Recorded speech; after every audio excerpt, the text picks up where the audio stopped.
Hello चार सभी का स्वागत है आपके अपने यूट्यूब चैनल कंपोस्टर पर। आयुब क्या सही अच्छे होंगे। तो आज की वीडियो में देखेंगे हम क्लास 12 सब्जेक्ट इकोनॉमिक्स अर्थशास्त्र के वो महत्वपूर्ण प्रश्न जो कि आपके बैक इंप्रूवमेंट एग्जाम में पूछे जाने वाले हैं। और अगर आप इतना पढ़ लेते हैं तो काफी अच्छा स्कोर कर सकते हैं आप बैक इंप्रूवमेंट एग्जाम में। टोटल आप लोग को 3 से 4 पीडीएफ हमने आप लोग के लिए प्रोवाइड कराई है, जिसमें आप देख सकते हैं एक पीडीएफ है आपकी निश्चित उत्तर प्रश्न की, दूसरी आपकी विस्तृत महत्वपूर्ण प्रश्न की और तीसरी आपकी वैकल्पिक महत्वपूर्ण प्रश्न। तो अगर आप ये कंप्लीट लेना चाहते हैं तो आप उनको परचेज कर सकते हैं। टोटल इनकी कॉस्ट आप यहाँ से देख सकते हैं और आपने सिंपल हमें इस व्हाट्सएप नंबर पर मैसेज करना है। इस व्हाट्सएप नंबर पर मैसेज करके आप पीडीएफ डायरेक्ट अपने व्हाट्सएप नंबर पर ले सकते हैं। हम आपको एक क्यूआर कोड प्रोवाइड करा देंगे। उस क्यूआर कोड पर जैसे पेमेंट करते हैं पीडीएफ आपके व्हाट्सएप नंबर पर अवेलेबल हो जाएंगे। तो टोटल आपकी ये 3 पीडीएफ हैं, जिनमें से आज हम कुछ महत्वपूर्ण क्वेश्चन आपके इन्हीं पीडीएफ में से देखने वाले हैं। तो पहला प्रश्न आपके सामने है, उत्पादन फलन की परिभाषा दीजिए। तो क्वेश्चन घुमा करके दे सकता है और ये प्रश्न आपका देखो 2011, 13, 18, 15 में पूछा गया है कि उत्पादन फलन क्या होता है या उत्पादन फलन से क्या अभिप्राय है। तो आंसर आप देख पा रहे हैं, किसी फर्म के निर्गत अथवा उत्पाद और आगत अथवा आदा इनपुट के बीच के संबंधों को उत्पादन फलन कहते हैं। अगला प्रश्न देख लेते हैं। प्रश्न आपका, सीमांत उत्पाद वक्र की आकृति सामान्यता किस प्रकार की होती है। तो इसका आ जाएगा यू के उल्टे आकार की। ठीक है। अगला प्रश्न है, अल्पकालीन सीमांत लागत वक्र यू आकार का क्यों होता है। तो ये आपने देख लेना है। नेक्स्ट क्वेश्चन आपका जो रहने वाला है वो है, पैमाने के बढ़ते प्रतिफल से आप क्या समझते हैं, यह क्यों उत्पन्न होता है। आंसर आप लोग देखते चलेंगे और महत्वपूर्ण प्रश्न जितने आप देखेंगे सभी आपके महत्वपूर्ण प्रश्न रहने वाले हैं, तो किसी भी क्वेश्चन को आपने छोड़ना नहीं है। अगला प्रश्न है, परिवर्तनशील तथा स्थिर लागतों को स्पष्ट कीजिए। प्रश्न आपका 2011 और 17 में पूछा गया है। नेक्स्ट क्वेश्चन है आपका, एक पूर्ण प्रतिस्पर्धी बाजार की क्या विशेषताएं हैं। प्रश्न आपका 2016, 22 और 18 में आया गया है। अगला प्रश्न है, सीमांत आगम की अवधारणा को समझाइए। चलते हैं नेक्स्ट क्वेश्चन पर। अगला प्रश्न है, अल्पाधिकार बाजार क्या है, इसकी प्रमुख विशेषताएं लिखिए। प्रश्न आपका 2012, 15, 17 में पूछा जा चुका है। अगला प्रश्न है, क्या प्रतिस्पर्धी बाजार में लाभ अधिकतमीकरण फर्म जिसकी कीमत सीमांत लागत के बराबर नहीं है का निर्गत का स्तर सकारात्मक हो सकता है, व्याख्या कीजिए। तो उसको आपने पूरा डिटेल में अच्छे से समझ लेना है। नेक्स्ट जो आपका इंपॉर्टेंट क्वेश्चन रहेगा वो है, स्थानापन्न वस्तुओं के तो उदाहरण दीजिए। तो आ जाएगा चाय और कॉफी।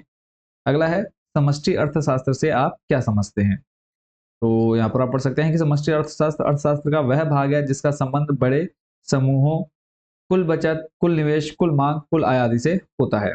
अगला है, वास्तविक प्रवाह किसे कहते हैं। प्रश्न आपका 2013 और 16 में पूछा जा चुका है। नेक्स्ट क्वेश्चन है, भारत में राष्ट्रीय आय की गणना किस संस्था द्वारा की जाती है। तो इसका होता है CSO, यानी केंद्रीय सांख्यिकी संगठन। चलते हैं नेक्स्ट अगले प्रश्न पर, मूल्य वृद्धि विधि द्वारा राष्ट्रीय आय की गणना कैसे की जाती है, समझाइए। और आप देख सकते हैं जितने भी आपने क्वेश्चन अब तक देखे हैं सारे आपके प्रीवियस एग्जाम्स में पूछे जा चुके हैं और लगभग 2 से 3 बार ये क्वेश्चन आपके एग्जाम में आ चुके हैं। तो जितने भी आप प्रश्न देख रहे हैं सारे आपके मोस्ट रिपीटेड और इंपॉर्टेंट क्वेश्चन है, तो इसको आपने कंप्लीट देखना है।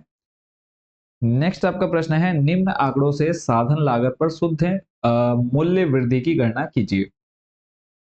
एक तरफ आपको मदद दे रखी है और दूसरा आपको दे रखा है खर्च करोड़ों में। तो सिंपल फॉर्मूला लगाना है और वैल्यू रखनी है, सॉल्व कर लेना है। अगला प्रश्न है, मुद्रा के प्राथमिक कार्य क्या हैं। और ये क्वेश्चन आप देख सकते हैं कि 5 बार पूछा जा चुका है पिछले 10 सालों में।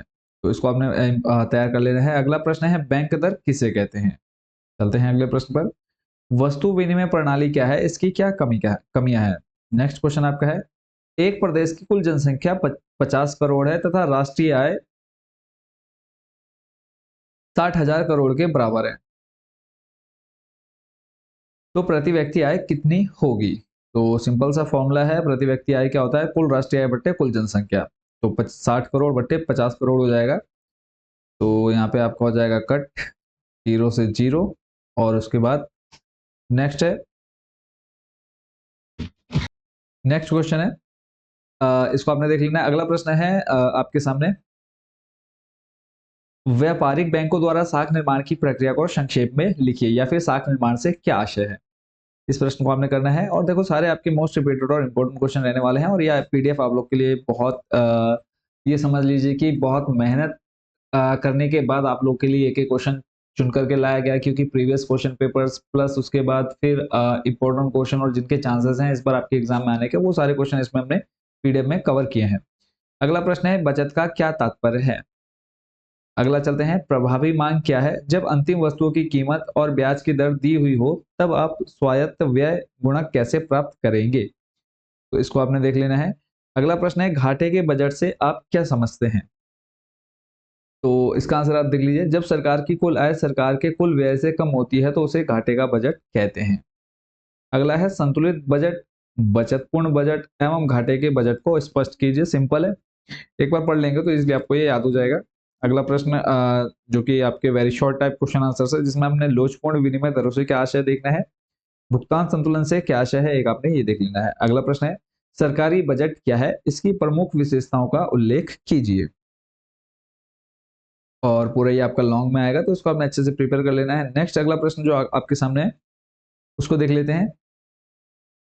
और टोटल जैसे मैं आपको बता चुका हूँ टोटल 3 पीडीएफ हैं, तो 3 पीडीएफ अगर आप परचेज करना चाहते हैं तो लगभग 70-80 में आपको मिल जाएगी, और मैंने आपको स्टार्टिंग में बता दिया कैसे आप इसको ले सकते हैं। प्रश्न अगला है अर्थशास्त्र का जनक कौन है, एडम स्मिथ। फिर है व्यष्टि अर्थशास्त्र से क्या अभिप्राय है, इसको आपने देख लेना है। अगला प्रश्न है चयन की समस्या क्यों उत्पन्न होती है, और उसके बाद अगला जो प्रश्न रहेगा उत्पादन संभावना वक्र क्या है। तो इन क्वेश्चंस को आपने अच्छे से प्रिपेयर कर लेना है। थोड़े से क्वेश्चन और देख लेते हैं ताकि आप लोग का स्कोर जो है वो अच्छा हो जाए, ताकि जो बच्चे पीडीएफ परचेस नहीं कर रहे हैं वो भी इजिली इसमें पास हो जाए। प्रश्न है आपका आर्थिक समस्या क्या है, यह क्यों उत्पन्न होती है। तो ये प्रश्न आपका देखो 2011 और 13 में आ चुका है, तो इसको आपने देखना है। अगला प्रश्न है व्यष्टि अर्थशास्त्र तथा समष्टि अर्थशास्त्र में अंतर स्पष्ट कीजिए। नेक्स्ट आपका इंपॉर्टेंट क्वेश्चन है अर्थशास्त्र की विषय वस्तु की विवेचना कीजिए। चलते हैं अगले प्रश्न पर। और ये जो है आपका क्वेश्चन ये आपका लॉन्ग में आएगा, तो इस पूरे को आपने पूरा डिटेल में जो कि डेफिनेशंस दी गई है अर्थशास्त्रियों के द्वारा, तो ये सारी डेफिनेशंस आपने अच्छे से तैयार कर लेनी है और उसका पॉइंट बाय पॉइंट आपने इसको बना करके लिखना है। अगला प्रश्न बच्चों आपके सामने है उत्पादन संभावना वक्र से क्या आशय है, इसकी मान्यताएं व विशेषताएं बताइए। तो इसको आपने देख लेना है पूरा, ये भी आपका लॉन्ग में प्रश्न पूछा जा सकता है। अगला जो इंपॉर्टेंट आपका क्वेश्चन रहेगा बच्चों वो है आपके सामने